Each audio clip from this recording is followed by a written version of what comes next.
ये कहानी एक ऐसे बच्चे की जो अपनी ही की जादुई दुनिया में कैद है। लेकिन जब वो एक नई दुनिया में जाकर नए लोगों से मिलता है तो वहाँ अपनी शक्तियों के कारण हीरो बन जाता है। कहानी शुरू होती है जंगल की एक सुहावनी सुबह से। एक बच्चा प्यारे से खरगोश को देख रहा होता है। शायद वो उसे पकड़ना चाहता है। जैसे ही उसके ऊपर छलांग लगाता है खरगोश भाग निकलता है और पीछे से उस बच्चे पर ही हमला करके उसका मुंह छीले आलू जैसा कर देता है। उस बच्चे का नाम लॉयड बेलोडोना है जो अपनी हालत को देखकर आंसू बहाने लगता है। पर तभी उसके कानों में उसके बड़े भाई की आवाज पड़ती है जिसे देखते ही वो उसके गले लग जाता है। उसका बड़ा भाई शोमा काफी टाइम बाद उसे मिल रहा है। उस खरगोश की लाश को लेकर दोनों भाई ग्रैंडपा के पास चले देते हैं। लॉयड ने कहा कि वो भी अब बाहर की दुनिया देखना चाहता है पर उसके लिए पहले से बड़ा होना पड़ेगा। शोमा लॉयड के लिए एक बुक लाया है जो देखकर वो खुशी से फूले नहीं समाता। फिर वो बच्चा कुछ सालों बाद अपना यह सपना पूरा करने के लिए बाहर की दुनिया में कदम रखता है।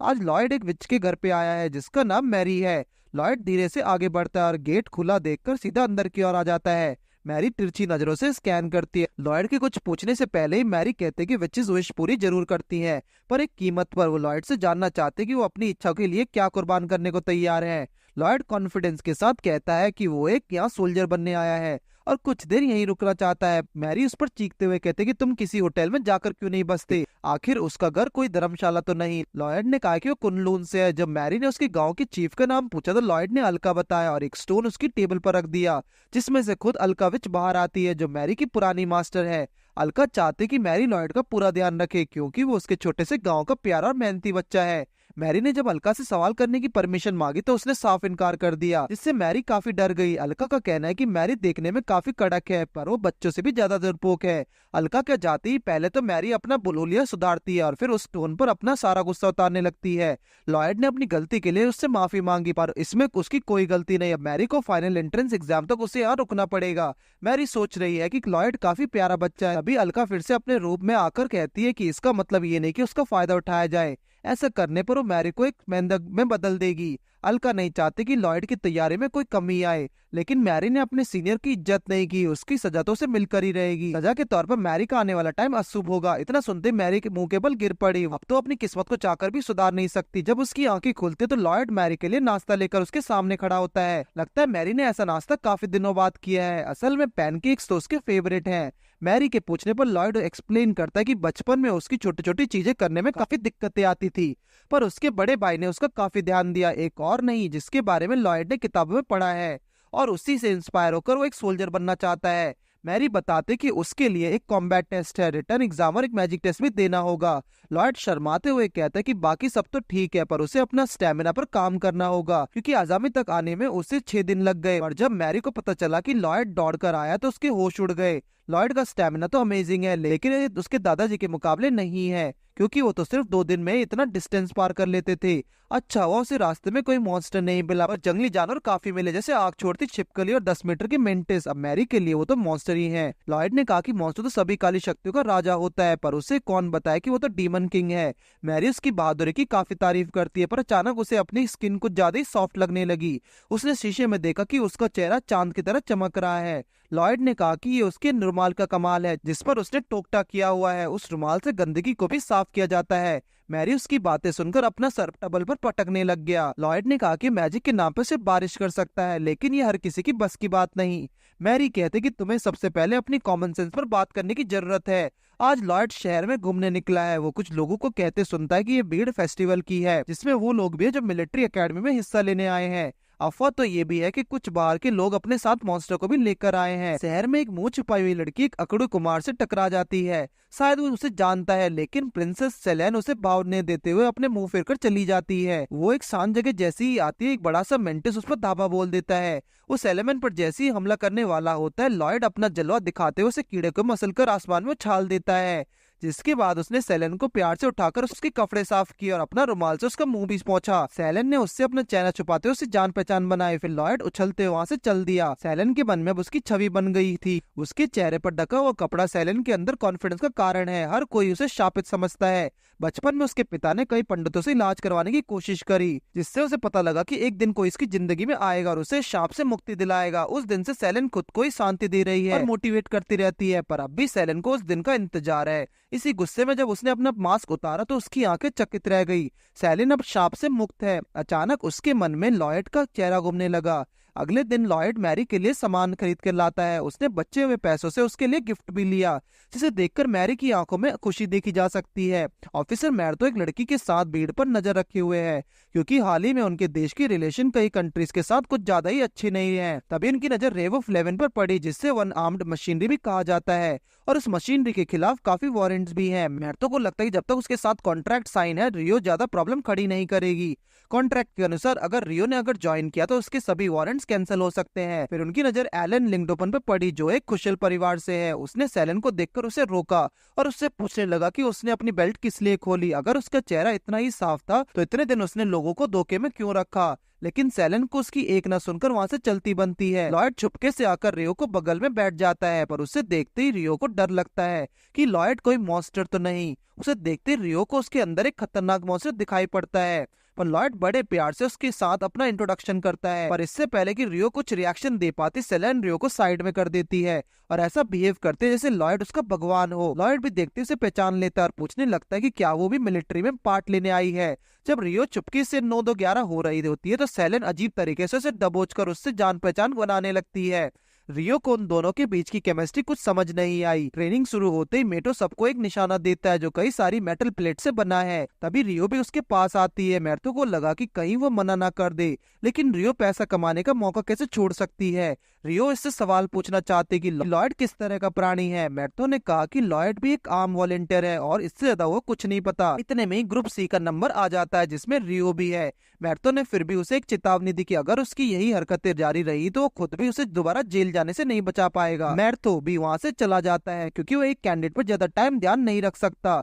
वहीं मैरी से मिलने के लिए उसकी गुरु एक बार फिर से दर्शन दे देती है। उसे भी लॉयड के रिजल्ट्स की काफी चिंता है। शाम के वक्त जब रिजल्ट्स की बारी आई तो उसमें लॉयड अपना नाम ढूंढने लगा। अगले दिन क्लास में रिगो और सेलेन की नजरें लॉयड को ढूंढने में लगी होती हैं, पर सिर्फ वही नहीं बल्कि मैर्थो भी लॉयड का ना होने पर थोड़ा बेचैन दिख रहा है। इसका मतलब साफ हुआ कि लॉयड क्वालिफाई नहीं कर पाया। वो झटपट में उन बच्चों को बात ऊपर करने को कहता है जो आज एब्सेंट है, जिसके लिए उसे टीचर अच्छा मजा चकाती है, जैसा कि अजामी के ऊपर पड़ोसी देशों के हमला का खतरा बना हुआ है, जिनमें से एक जियो एम्पायर भी है, इसलिए सभी को हर खतरे के लिए तैयार रहना होगा। टीचर ने कहा कि एक सरदर्द हमारे लिए एक और है, जो कि 5 सालों से पीछा नहीं छोड़ रहा है, और वो है मारिया अजामी का गायब होना। जो भी मारिया को ढूंढने निकलेगा उसे एक शानदार इनाम दिया जाएगा। इसके बाद लॉयड को स्ट्रीट्स पर दिखाया जाता है, जिसने एग्जाम के हर मोड पर अपना पूरा जोर लगा दिया, पर फिर भी उसके हाथ कुछ नहीं आया। तभी उसकी नजर एक शॉप पर पड़ती है जो पूरी खाली नजर आती है। अगले पल उस दुकान का मालिक उससे हमला कर देता है, पर लॉयड की शक्ति का अनुमान लगाता है, उसकी आंखें फट जाती हैं। लॉयड यहाँ एक पार्ट टाइम काम की तलाश में आया है। उसने कहा कि वो खाना बनाने और सफाई का काम अच्छे से कर सकता है, और सिंडिकेट उसकी स्किल्स का एक नमूना देखना चाहता है, जिसके लिए लॉयड ने शिरोतो बनाने का फैसला किया। साथ ही उसने बताया कि एग्जाम में उसका सिलेक्शन होते रह गया, इसलिए अब वो खाली हाथ गाँव लौटकर अपने साथी को उम्मीद नहीं तोड़ना चाहता। उसने फैसला किया कि वो यहीं रुककर कैपिटल में एग्जाम तैयारी करेगा, पर सिंडिक जान चुका है कि लॉयड कोई आम बच्चा तो नहीं है। स्कूल में अभी भी मैर्थो दोनों लड़कियों के साथ लॉयड को ढूंढने में लगा है, पर टीचर ने उसकी गुस्ताखी की सजा उसे फिर से दी। सेलन ने लॉयड को पेपर दिखाते हुए कहा कि वो सिर्फ वही एकमात्र ऐसा इंसान है जिसकी कलाकारी कमाल की है, पर जब टीचर ने देखा तो कहा कि लॉयड तो कमाल का है, उसे इस वक्त मेरे सामने लेकर आओ। वहीं लॉयड ने पलक झपकते ही अपनी डिश तैयार करके सिंडिका को खिलाई। आज सिंडिका क्रोम मोलिबॉडम का फॉर्मर रॉयल गार्ड के हाथों से बना खाने वाला है। जब रियो ने सिरी से उस शीट पर लिखी जानकारी के बारे में पूछा तो सिरी बताती कि ये लिखाई प्राचीन रूल्स के साथ साथ कास्ट मैजिक पावर को भी दर्शाती है, जो कि एक नॉर्मल मैजिक से भी ताकतवर है। इंटरव्यूअर से पूछने पर मैर्थो को पता चला कि लॉयड ने अपनी थ्योरी के अलावा बारिश को बुलाने वाला मैजिक किया था, जिसे सुनते ही सीसी समझ जाती है कि लॉयड बेशक ही कमाल का जादूगर है। सिंडिका ने लॉयड के खाने के बाद उंगलियां चाटनी शुरू कर दी। सिंडिका लॉयड को जॉब देना तो चाहता है, पर फिर भी उसके मन में शक है। वो एक इतने काबिल और शक्तिशाली बच्चे की तलाशी के लिए बिना उसे अपने साथ नहीं रख सकता।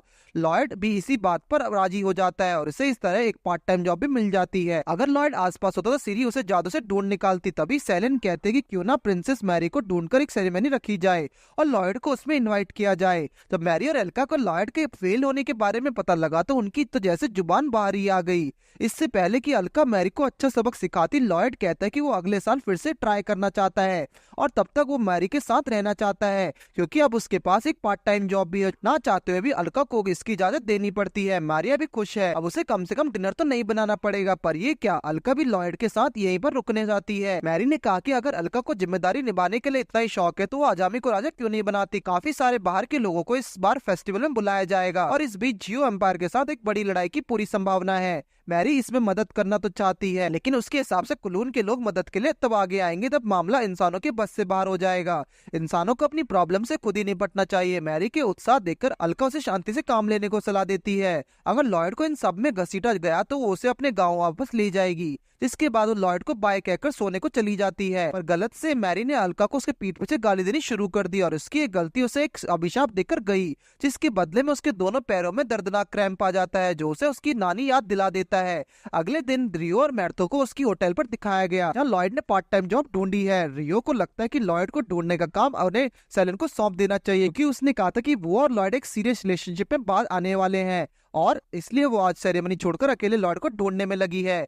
वो उसे वापस लाने के लिए अपना पूरा जोर लगा डालेगी। मैर्थो के मानना है कि लॉयड जैसी शक्ति को उनके देश को सख्त जरूरत है, पर ये जगह उन्हें कुछ खास पसंद नहीं आई। ये तो साफ है कि एक नॉर्मल कैफेटेरिया में लो क्वालिटी खाना और सर्विस दी जाती है, लेकिन आज की सफाई तो कुछ अलग ही है। उन्हें सिंडी का केक उखड़े हुए गुस्सैल इंसान के रूप में दिखाया। आखिर ऐसे मालिक के लिए कौन काम करना पसंद करेगा। जब उसने उन दोनों को सामने उनके खाना रखा देखा तो उसे चखते ही उन्हें बिना रुके खाने लगी। मैर्थो से चिल्लाकर पूछते कि आखिर तुमने इतना बावर्ची कहाँ से रख लिया। तभी लॉयड थाली लेकर उसके सामने आ जाता है। उसे यहाँ देखकर तो मानो मैर्थो और रियो की तो सांस अटक जाती है और मैर्थो ने सेंडिक को गला पकड़ते हुए कहा कि तुमने एक महान योद्धा से इस तरह काम करवाने की कोई अधिकार नहीं है। लेकिन सिंडिक का सवाल तो यह है कि उन्होंने लॉयड को एग्जाम में फेल ही क्यों किया, जो कि जायज भी है। उन्हें वहीं छोड़कर लॉयड काम पर लग जाता है। जहाँ वो मारी को देखता है वहाँ पर कुछ बदमाश मारी को पीछा कर रहे हैं। अकेडमी में सेलिन ने एक शर्मनाक हरकत कर डाली। उसने गार्ड की छाती के बल नोच डाले, क्योंकि वो उसे लॉयड नाम के शख्स को ढूंढने से रोक रहा था। राजकुमार का कहना है कि जब भी सेलेन ऐसी कोई बद्दी हरकत करती है वो शाही खानदान की इज्जत पर सवाल खड़ा करती है।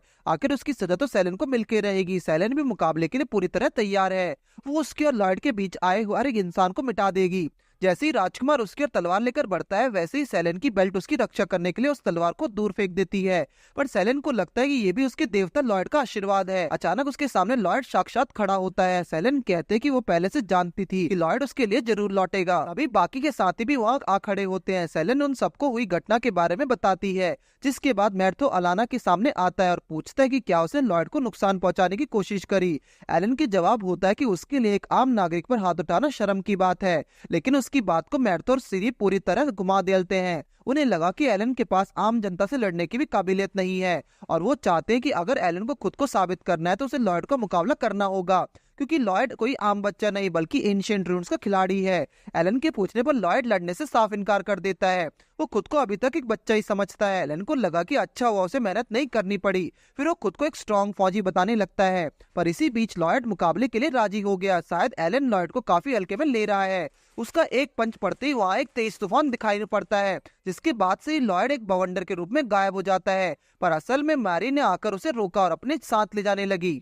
लॉयड ये देखकर थोड़ा हैरान तो है। उसे लगा कि मारी उसे बचाने के लिए सब कर रही है, इसलिए तो मारी के बोलने से ही उसका शुक्रिया करने लगता है। अब लॉयड अपनी जान बचाने के लिए उसका एहसान उतारने के तैयार है। मैरी समझ गई कि लॉयड इतना इनोसेंट है कि कोई भी बुरा इंसान उसका आसानी से फायदा उठा सकता है।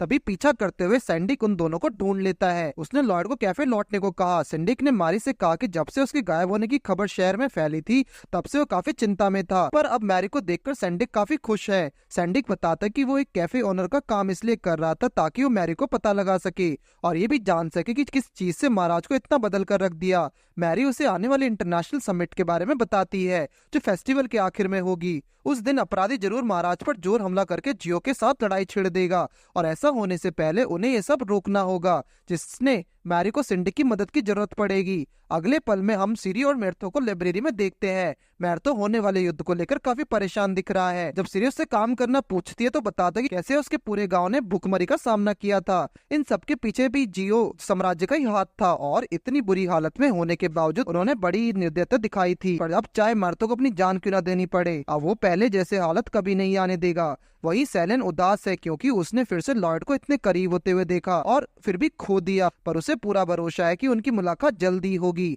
आखिर उसकी किस्मत लॉयड से जुड़ी हुई है। दरअसल वो न्यू के साथ इस वक्त मारी को ढूंढने निकल रही है। उसके घर के बाहर आते ही वो दोनों मारी का दरवाजा खटखटाते हैं, जिसे लॉयड खुद आकर खोलता है। उसके घर में बैठकर सेलेन को विश्वास नहीं होता कि लॉयड फिर से अचानक उसके सामने है। कहीं ये जन्मों जन्मों के साथ तो नहीं, पर रियो ने याद दिलाया कि उन्हें मिले अभी तक हफ्ता भी नहीं हुआ। तभी लॉयड उनके लिए गर्मा गर्म चाय लेकर आता है। सेलेन और लॉयड को इस तरह एक साथ देखकर रियो समझ जाती है कि लॉयड ने सेलेन को इतने बड़े पाप से मुक्त किया है, तो सेलेन को उसमें तब से भगवान नजर आने लगते हैं। ये बाद में चिंता का कारण भी बन सकता है। इसी बीच मैरी भी अपने घर में वापस लौट आती है। वो सीधा आकर लेट जाती है और रात के खाने के बारे में पूछने लगती है, पर जब उसकी नजर रियो और सेलेन पर पड़ी तो मैरी लॉयड पर चिल्लाने लग गई। लॉयड उन दोनों को अपनी एकेडमी का साथी बताता है। वो उसे नए मेहमानों से मिलाता है, पर रियो को मैरी का चेहरा काफी जाना पहचाना लगा। मैरी जब उनसे आने का कारण पूछती है तो रियो उसे राजकुमारी की फोटो दिखाते हुए कहती है कि हम इनकी तलाश में हैं। वो फोटो हूबहू मारी को चेहरे से मिलती है, लेकिन उनका शक और बढ़ा देती है कि उस लड़की को एक राजकुमारी कहकर, क्योंकि रियो ने तो उसे ये बताया ही नहीं।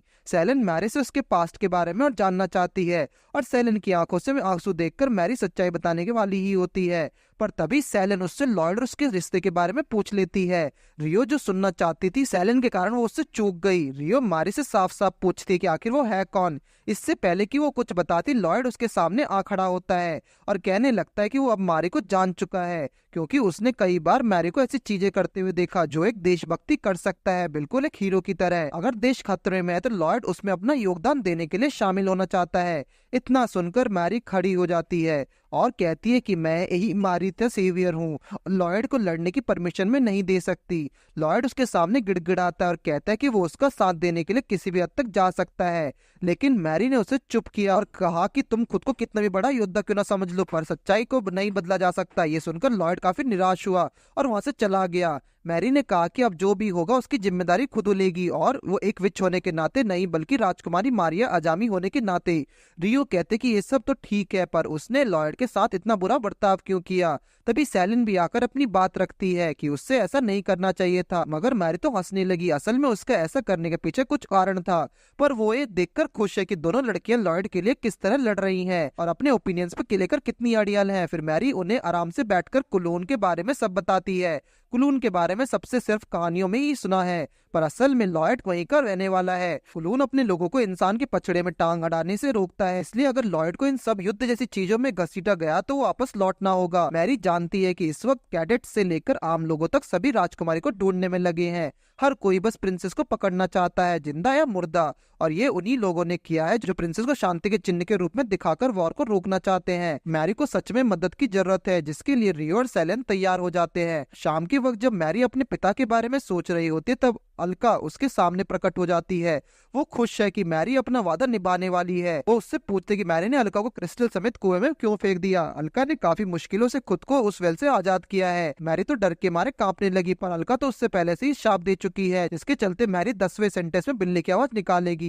अगले दिन रियो और सेलेन पूरे शहर में पड़ताल करती नजर आते हैं। अलका लॉयड को उदास देखकर काफी परेशान है। वो जानती कि लॉयड के लिए खुद को वॉर से दूर रख पाना मुश्किल होगा, वो भी ये जानते हुए कि पूरा राज्य खतरे की आंधी में उड़ने वाला है। इसलिए उसने लॉयड के मन बहलाने के लिए उसे मेले में इधर उधर घूमना शुरू कर दिया। जब उसके पैंतरे काम नहीं आए तो उसने लॉयड के सामने चॉकलेट बनाने की बोतल लाई, जो लॉयड के मन पसंद है। मगर अचानक मेले में विषकाल का कीड़े हमला कर देते हैं। मैजिस्ट्रो और सैंडिक राजा के पास भेजे गए इस मैसेज का इंतजार कर रहे थे। इसी बीच सैंडिक मैर्थो को बता देता है कि वो राजकुमारी से मिल चुका है, जो अपने कुछ दोस्तों के साथ महाराज पर लगे शाप को मुक्त कराने के लिए उनके दुश्मनों की तलाश लगातार कर रहे हैं। वही शाप जो इस होने वाली वॉर को रोक सकता है। सैंडिक बताता है कि उन्होंने एक मुखावट से पता लगा लिया है कि असली धोखेबाज को मृत्यु है, जो महाराज के दिमाग को काबू में करके अपने उल्लू सीधा करने में लगा है। तभी सेलेन और रियो के साथ मैरी खुद महल में आकर अपनी सच्चाई सबको बता देती है, लेकिन इससे पहले मैर तो कुछ कर पाता, राजा ने उस पर हमला करते हुए कहा कि उसने राजा को कब्जे में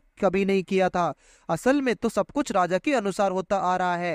राजा राजा के शरीर में कोई शक्ति है जिसे गांव में हमला करने के लिए इंसानों को भेजा है, ताकि वो अपनी संख्या बढ़ाकर रॉयल फैमिली के नंबर्स को बढ़ा सके।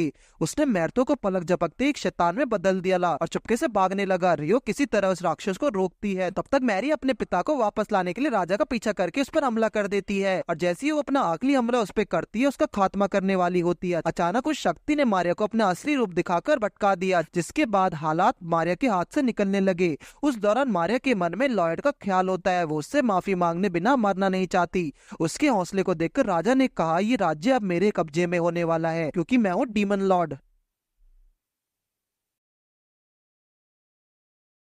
उस दौरान शहर में लॉयड कीड़ों की छुट्टी करता दिखा। अलका ने जब पास जाकर उनकी जांच की, तब लॉयड कहता है कि उसे मैरी की मदद के लिए जाना होगा। वो जरूर किसी बड़े खतरे में है, चाहे मैरी ने उसे कितना भी बुरा भला कहा हो। लॉयड अपनी जिम्मेदारी नहीं भूलने वाला।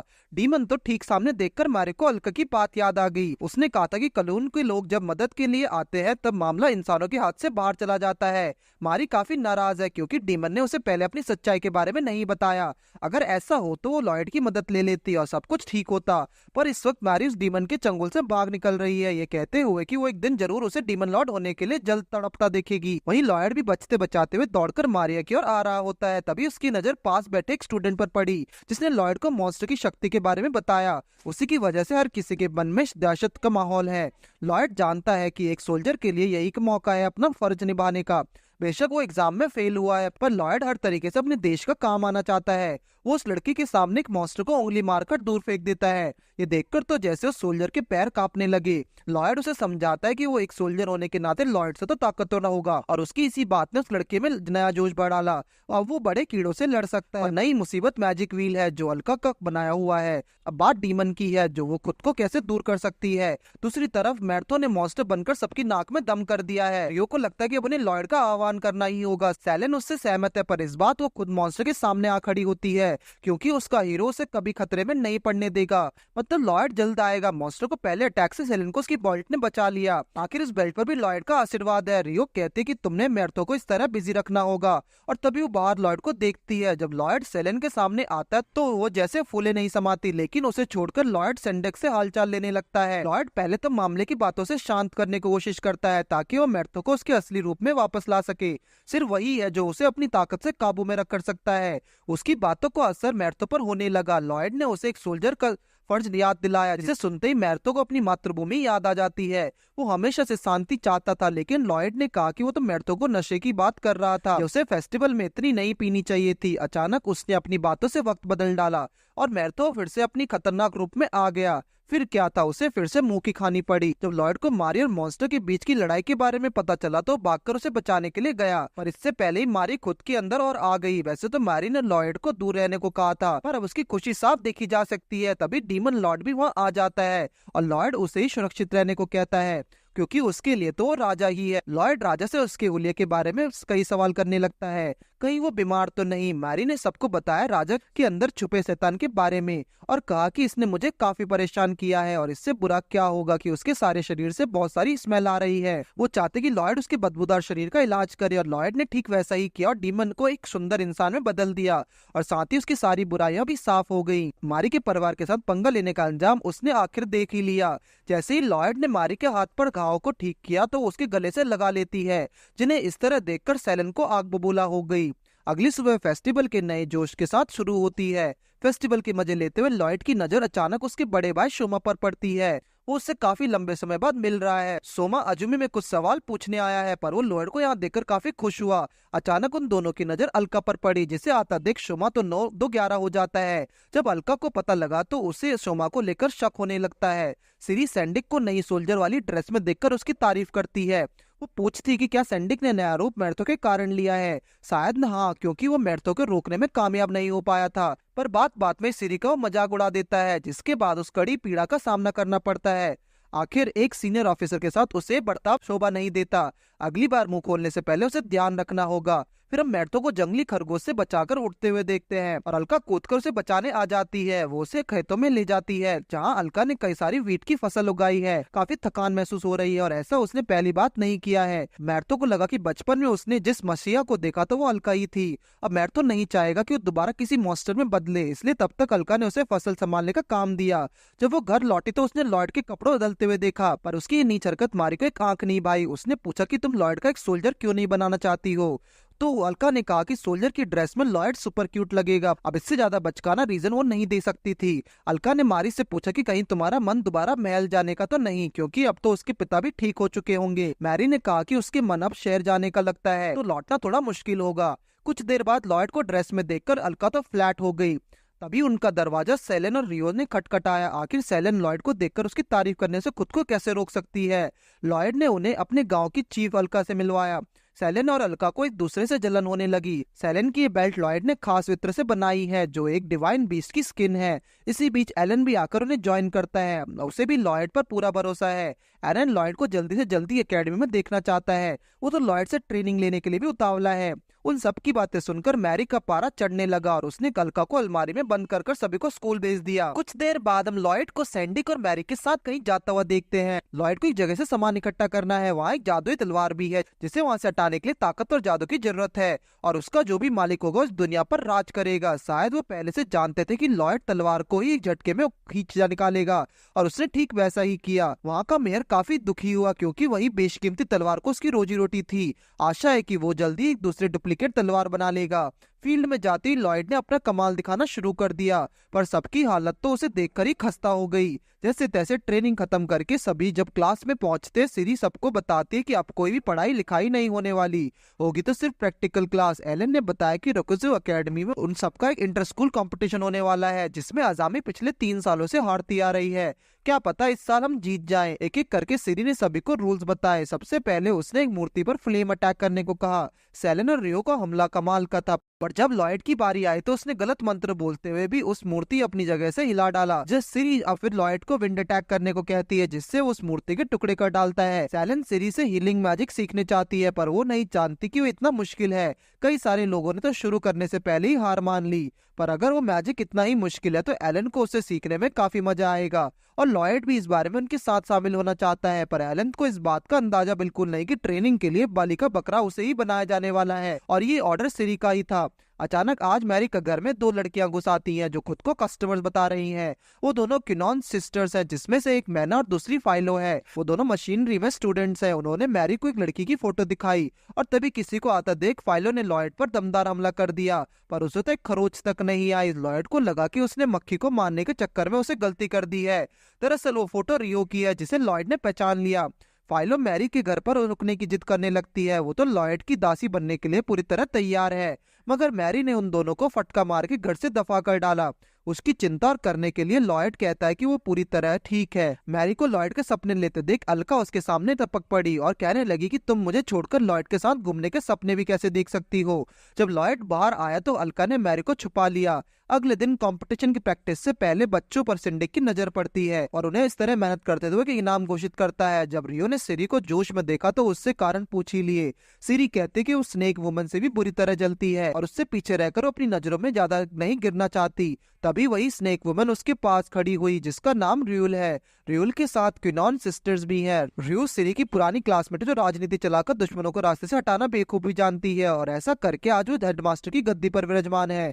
रियो ने रियो की भड़काने की कोशिश करी ताकि वो उसे अपने साथ कर सके। राहुल रियो को मैच के दिन तक सोचने का टाइम देती है। फाइलो ने अभी तक लॉयड का पीछा नहीं छोड़ा, पर सेलेन किसी और लड़की को उसके साथ कैसे देख सकती है। फाइला के बारे में लॉयड ने सुनते ही वो आग बबूला उठी। सेलेन की पॉजिटिवनेस दिन पर दिन बढ़ती जा रही है। आज लॉयड ने कुछ ज्यादा ही स्पेशल करना बनाया है। लॉयड मैरी से कहता है कि वो किसी से करीब जाना चाहती है, पर कैसे या वो नहीं जानता। मैरी ने सोचा कि वो उसी बात का कर रहा है। मैरी ने सलाह दी कि क्यों ना वो उसे चाय पर ले जाए, एक डेट की तरह। लॉयड कहने लगा कि आखिर उसके जैसे कमजोर लड़के के साथ डेट पर कौन लड़की जाना चाहेगी, पर किसी तरह मैरी ने उसका कॉन्फिडेंस बढ़ाया। पर वो कहाँ जानते थे कि लॉयड रियो की बात कर रहा है। सेलेन लॉयड की फोटो दिखाकर पूछती कि मैं इसके साथ और टाइम कैसे बिता सकती हूँ। तभी एलन आकर रियो को मजाक बनाता है और इसके लिए उसे मुंह की खानी पड़ती है। तभी लॉयड वहां आकर रियो को सीधे डेट पर चलने को पूछता है और वो ना नहीं कर पाती। लॉयड ने डेट को भी उसे बताया कि कुछ दिनों से रियो उसे कुछ परेशान दिख रही है और अगर कोई प्रॉब्लम हुआ तो रियो को अपने दोस्तों से नहीं छुपाना चाहिए। लेकिन जब जासूसी करते हुए सेलेन ने एलन को पकड़ लिया तो उसने एलन की बची हुई टांग भी तोड़ डाली। रियो बताती कि वो बचपन में एक अनाथालय में रहा करती थी जहां उसकी मुलाकात रियोल से हुई और रियोल ने उसे कई सारे छोटे बड़े जादू सिखाए। एक दिन जब रियोल उसके पास आई तो उसके हाथों में एक म्यूसिल पोटास्टी आर्म था। रियो को लगा कि अब उनके पास ताकत होगी जिससे ऑर्फनेज के लिए पैसा कमाना आसान हो जाएगा,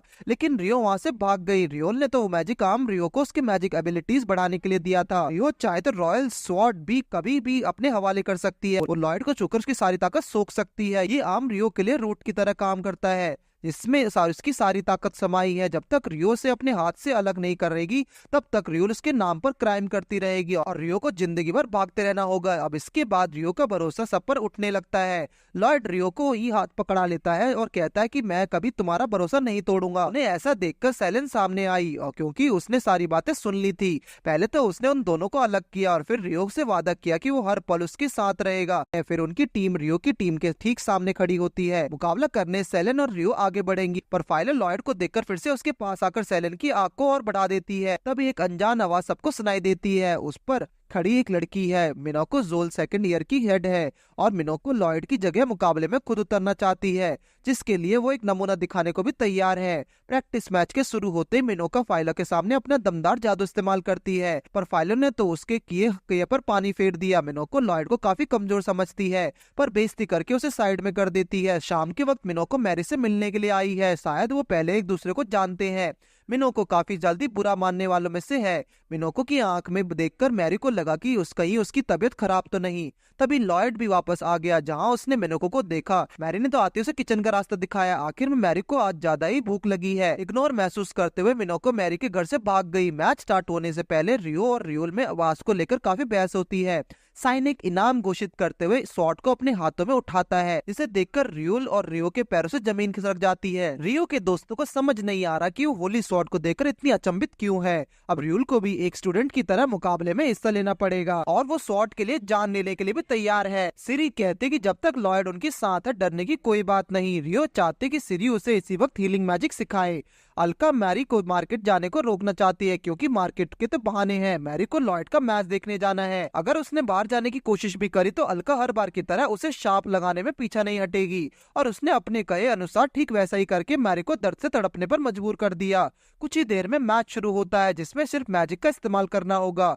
घूसा या थप्पड़ मारना ये फिर बाल खींचना सख्त मना है। पहली बारी है फैलन और सेलेन की। अब सेलेन के पास मौका है कि वो लॉयड के बदला ले सके। उसे अपनी रेड बेल्ट पर पूरा भरोसा है लेकिन इस बार वो बेल्ट उसके एक काम नहीं आई। ना जाने आखिर इस बार उसका जादू काम क्यों नहीं कर रहा। फाइलो सेलेन पर लगातार हमला करने लगती है। इस बार तो उसने आग के साथ बिजली का भी इस्तेमाल किया। सेलेन की 10 साल पुरानी दोस्त उसकी बेल्ट उसका साथ छोड़ देती है पर अचानक बेल्ट ने उसे थंडर से बचा लिया जिसके बाद सेलेन का भरोसा वापस जाग जाता है और इसी के साथ उसने फाइलो को भी उठा लिया। जैसे ही फाइलो अपना पंच इस्तेमाल करने वाली होती है रेफरी सेलेन को पहले ही डिस्क्वालीफाई कर देता है क्योंकि सेलेन ने अपनी बेल्ट से फिजिकल अटैक करने की कोशिश करी जो कि रूल्स के खिलाफ है। अगली बारी है लॉयड और मीना की। वो लॉयड को शक्ति से पूरी तरह परिचित है। मीना ने लॉयड को दम घुटने के लिए उसे अपनी पानी के मुकुट पहना दिया पर लॉयड को इससे कोई फर्क नहीं पड़ता। मीना इस बात से फ्रस्ट्रेट हो जाती है और अपनी एक्वा वॉल क्रिएट करके लॉयड को अंदर बेबान देती है। जब बारी लॉयड की आई तो उसने हल्का सा जोर लगाकर मीना को जिंदा दीवार में चुन लिया। इसी के साथ जीत हुई लॉयड की। फाइनल मुकाबले के लिए रॉयल और रियो आमने सामने आती है। रियोल मित्रलाम की शक्ति को जानती है और उसी के आज वो चैलेंज करने वाली है। अगले अटैक के लिए रियोल पूरी तरह कॉन्फिडेंट है और उसने रियो को मित्रलाम उसके शरीर से अलग कर डाला। शायद वो इसकी तैयारी पहले से करके आई थी पर रियो भी इस बार तैयार लग रही है और उसने एक जोरदार पंच रियोल के मुंह पर मारकर उसकी नानी याद दिला दी। ऐसा इसलिए क्योंकि रियो हीलिंग मैजिक की मदद से मैजिक स्टोन पहले ही अपना हाथ में छुपा लिया था जिसकी मदद से उसने सबको चौंकना दिया। जिसके बाद रियो एक क्लास मैजिक का मंत्र पढ़ती है और वो शब्द सुनते ही मायनो और रियोल के रोंगटे खड़े हो जाते हैं। पर रियो ने उसे छोटे से मैजिक से ही चित कर डाला। रियोल का डर उसे ले डूबा और रियो की जीत हुई। हुई। फिर हम रियोल को खुद से बात करते हुए देखते हैं, जहाँ वो एक अनजान जगह आकर अपने बचपन के सपने को याद करती है। रियोल हमेशा से एक एक्सीलेंट स्टूडेंट बनना चाहती थी और इसी इच्छा ने उसके मन में शक्तिशाली बनने का सपना जगाया। शक्ति पाने के लिए उसे अपने सिर्फ एक ही चीज की जरूरत है, जो कि है होली स्वॉर्ड। और जैसे ही उसका सपना टूटता है और उसका साथी उसे बताता है कि सेलेन और रियो का फिलहाल इलाज चल रहा है, इसलिए तलवार की निगरानी की जिम्मेदारी सिर्फ लॉयड का कंधों पर है। पर रियोल की हालत भी इतनी ठीक नहीं कि वो लॉयड से वो तलवार ले सके। इसके लिए उन्हें मैरी से दोस्ती करनी पड़ेगी। रियोल फाइलो को एक लेटर देकर उसे मारी को देकर आने को कहती है। उसने जाकर देखा कि मैरी को स्टोन के सामने अपना शाप दूर करने की गुजारिश कर रही है। फाइलो ने जान लिया कि कांच की बॉल उसकी कमजोरी है। शाम के वक्त जब लॉयड लौट के आता है तो वहाँ एक लेटर पड़ा हुआ देखता है, जहाँ उसे पता चला कि मैरी को किसी ने किडनैप कर लिया है। जैसे ही फाइलो को पता लगा कि लॉयड स्टोन की तलाश में यहाँ आ पहुंचा है, वो अचानक उसके सामने आ खड़ी हुई ताकि वो लॉयड को मजा चखा सके। फाइलो ने सोचा कि मैना का बदला लेने का ये सही वक्त है, जिसके बाद उसने लॉयड पर हमले करने शुरू कर डाले। लॉयड को तो इन सबसे फर्क पड़ने वाला नहीं था, लेकिन उसने लड़ने की शक्ति रखी। अगर वो जीता तो फाइलो को मारी का पता उसे बताना होगा। तलवार एलन को देते हुए लॉयड लड़ने के लिए तैयार हो जाता है, लेकिन किसे पता था कि लॉयड एक पंजा लड़ाने के कंपटीशन की बात कर रहा है।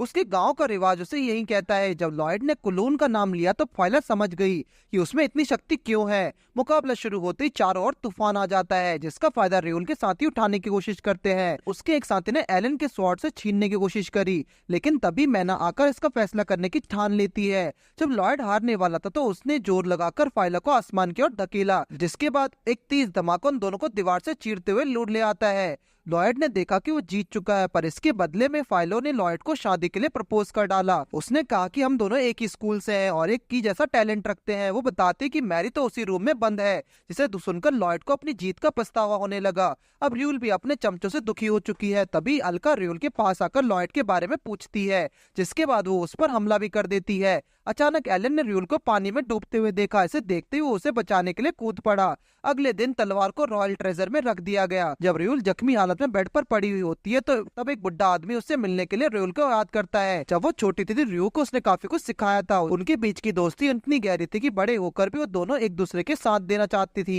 आज भी रियो को उसकी इतनी चिंता है। शाम के वक्त जब किनॉन सिस्टर्स अपने साथी को बहाल पड़ा देखती हैं, तब वैसे तो उन्हें उसके शरीर पर कोई निगाह नहीं दिखता। उस दौरान वो दोनों एक प्रोजेक्ट के बारे में बात करती है, जिसके बाद फाइलो उस लड़के को अपने कंधे पर उठा लेती है। फिर अगले दिन रियो लॉयड से पूछती है कि तुमने इन छुट्टियों में क्या कर रहे हो, अगर वो फ्री हो तो दोनों कहीं चल सकते हैं। पर तभी उनके पीछे सेलन खड़ी नजर आई, जिसके मन में दुख से भरा हुआ है, क्योंकि सेलन को उसकी फैमिली ने घर पर बुलाया है। इसलिए उसके लॉयड के साथ कहीं जाने का प्लान पर पानी फिर गया है। वो तो लॉयड के साथ जाने के लिए अपने घर पर जाग लगाने को तैयार है, पर लॉयड ने कहा कि इन छुट्टियों में नहीं, वो अगली बार किसी के साथ जाएगा। फिर सेलन रियो पर टूट पड़ी, क्योंकि उसने लॉयड को अपनी ओर खींचने की कोशिश करी थी। तभी एलन भी वहाँ आ जाता है, जो लॉयड के साथ अपनी छुट्टियां बिताने की सोच रहा है। पर कुछ ही देर में एलन की ओवर एक्टिंग शुरू हो जाती है। सेलन और रियो लॉयड को घसीटकर वहां से ले जाएंगे। वहीं घर पहुंचने पर लॉयड अलका और मैरी को लड़ते हुए पाता है। उसने कहा कि मिस्टर सेंड्रिक ने उसे एक होटल में जॉब करने की सलाह दी है, इसलिए वो पूरी छुट्टियां वही बिताने वाला है। पर अगर किसी को मदद की जरूरत हो तो लॉयड हमेशा की तरह तैयार ही है।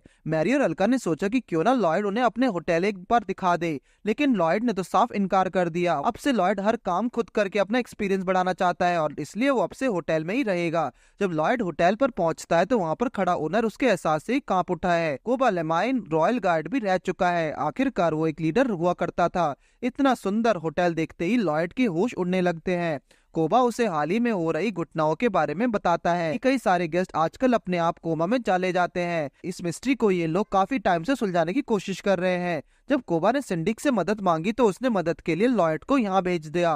कुछ ही देर में वो दोनों चलते हुए एक मॉल में आ जाते हैं, जहाँ एक और कोवर्कर मौजूद होती है, जिसका नाम किलोवू है और आज से वो लॉयड की गुरु है। कोबा को आशा है कि किकोल लॉयड को अच्छे से गाइड करेगी, मगर जितने में उसने लॉयड का काम समझाया उतने में लॉयड ने काम खत्म भी कर डाला। वहाँ की चमक ने कोबा की आंखों को चौंधा दिया। अब तो किको को लॉयड पर शक होने लगा है कि नई यूनिफॉर्म लेकर लॉयड काफी खुश नजर आता है। कल उनकी होटल में एक नया मेहमान आने वाला है और कोबा चाहता है कि लॉयड रिसेप्शन में उसका स्वागत करे, क्योंकि कोबा के साथ उसका एक्सपीरियंस कुछ ज्यादा अच्छा नहीं है। लॉर्ड थिनाइन के आते ही उसका वेलकम नाश्ते के साथ किया जाता है। कोबा की बातों से थिनाइन को लगा कि उसका जल्दी आना कोबा को खटक रहा है। थिनाइन अपने सेक्रेटरी को भी ड्रिंक्स ठीक से ना डालने के लिए धमकाने लगता है। उसका स्वभाव कुछ ज्यादा ही रूड है। थिनाइन को पसंद नहीं है कि उसकी मीटिंग के बीच कोई उसे परेशान करे। अपने सेक्रेटरी के अनुसार थिनाइन ने लॉयड से क्रेपर्स फॉरेस्ट के बारे में पूछा तो उसने मुस्कुराकर फॉरेस्ट की तारीफ करी, क्योंकि उस जगह पेड़ लगाते वक्त हर चीज का काफी ध्यान रखा गया है। वो भी बारीकी के साथ। थिनाइन बताता है कि उसके पूर्वजों को भी पेड़ों और जंगलों के साथ पुराना ताल्लुक रहा है। उसके बीच बढ़ती बॉन्डिंग को देखने अब कोबा भी खुश है। थिनाइन का बेटा है जिसे अजमीन में थोड़ी अटेंशन मिलते ही फेम उसके सर पर चढ़ गया है। थिनाइन से जब भी कभी पेड़ों के बारे में बात करता है जब हमेशा नेगेटिव करता है। रात के वक्त जब थिनाइन को बैठा देख जब केकोय उसे टोक देती है तब वो इंसानों जैसे पेड़ों के बारे में पूछता है, क्योंकि ये होटल एजामी आर्मी के पुराने सोल्जर का है। वो समझाता है कि एक बहादुर सोल्जर को इतने बड़े खुलासे के पर्दाफाश कर सकता है। अगर जल्दी कुछ नहीं किया गया तो पूरा जंगल पेड़ों वाले राक्षसों से भर जाएगा। थिनाइन ने कहा कि उसका जल्दी आने के कारण एक लॉर्ड का बुलावा है जो अपनी बेटी की शादी उसके बेटे से कराना चाहता है। थिनाइन ने सुना कि उसने हाल ही में ट्रेंट नाम की इंसानी पेड़ों को खरीदा है, क्योंकि जब भी एक ट्रेंट को हराया जाता है तो वो मर के एक हाई क्वालिटी लकड़ी को छोड़कर जाता है। हालांकि इलीगल नहीं है लेकिन फिर भी प्रकृति पर इसका काफी असर पड़ने लगता है। थिनाइन अपने बेटे की शादी करके उस लॉर्ड से सौदा करना चाहता है। उसके अनुसार एक ट्रेंट का जन्म दीमन सैपलिंग से लेबोरेटरी में हुआ था, पर आज तक ये कोई नहीं जान पाया कि उसके पीछे किसका हाथ है। लेकिन जिसके पास भी इसकी शक्ति है वो एक अद्भुत इंसान है। ये सब सुनकर केकोय के मन में लॉयड का चेहरा आता है। थिनाइन ने उसे एक दवाई का जर दिया और जिसे खाने में मिलाकर लॉयड का सच सामने आ सकता है। लॉयड इतनी रफ्तार से काम करता है कि केकोय की और भी बढ़ता जा रहा है और वो उसके लिए दवा से भरा चाय का कप लेकर आती है, जिसे वो बहाने से लॉयड को पिलाने की कोशिश भी करती है। जब केकोय को पता लगा कि लॉयड एक सोल्जर बनने की तैयारी कर रहा है तो उसका शक यकीन में बदलने लगता है। मगर इससे पहले कि वो चाय उसे पिलाती कोबा किचन में एंटर हो जाता है। वो लॉयड को काम देकर उसे वहां से भेज देता है और गलती से उसने केकोय के हाथ से लाकर वो चाय का कप पिया तो उसके टेस्ट उसे कड़वा लगने लगा। केकोय को लगा कि कहीं उसका सच पकड़ा ना जाए, इसलिए वो छत से नीचे कूदकर 9-11 हो जाती है। अगले दिन रियो चुपके से उसी होटल में आ जाती है जहाँ पर लॉयड काम पर लगा है, पर वो थोड़ा कंफ्यूज है कि लॉयड से मुलाकात कैसे की जाए। रियो सर्विसेज को अनुसार मसाज की डिमांड करती है जिसके लिए उसके रूम में लॉयड को भेजा गया था। वो उसके लिए ड्रिंक्स भी लेकर आया। रियो पहले तो थोड़ी कंफ्यूज थी लेकिन फिर भी लॉयड की तारीफ करने लगती है। आखिर एक होटल से अच्छा वो कहाँ काम कर सकता था। पर जब लॉयड ने उसे मसाज देने की बात कही तो रियो का पारा चढ़ गया।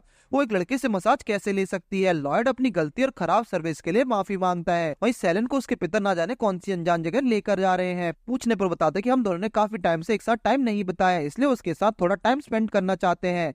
जब वो उतरे तो वो दोनों उसी होटल में आ गए जहाँ लॉयड काम कर रहा है। जिस दोस्त के बारे में थिनाइन बात कर रहा था वो सेलन के पिता ही थे।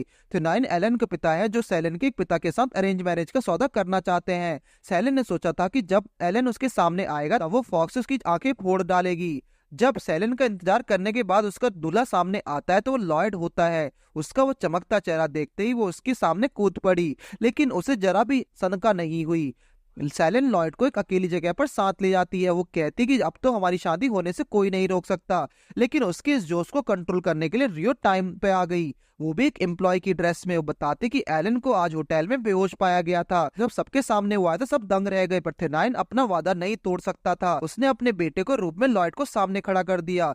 रियो चाहते कि लॉयड अगर दूल्हा बन गया तो इन्वेस्टिगेशन कौन करेगा, तो सेलन आइडिया सुझाती है कि क्यों ना रियो इन्वेस्टिगेशन का सारा काम संभाल ले।